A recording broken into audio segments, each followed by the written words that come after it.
谢谢潘凡远翔。马上请雅文老师为我们做讲评。元香，大家好。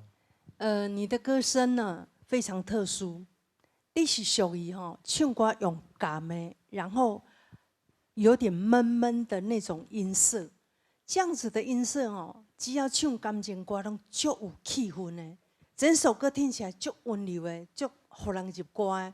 敢若小小意见就是，若咧唱着半音的时阵，唔通怪我拢抓袂准。到了这句迄个半音，我都会觉得差昏昏啊。你知道半音很重要，尤其是整首歌敢若加有半音是那个感觉，你就必须要抓得非常精准。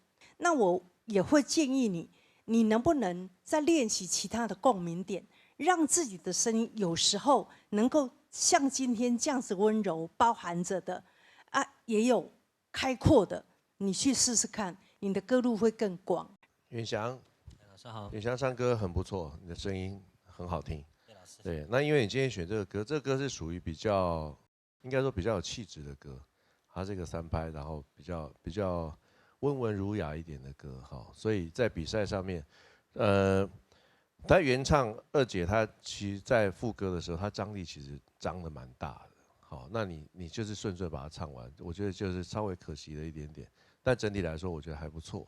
好像这样唱这样的歌，它歌的本身你要去找它的那个重点在什么地方，好，把那个张力要唱出来。OK。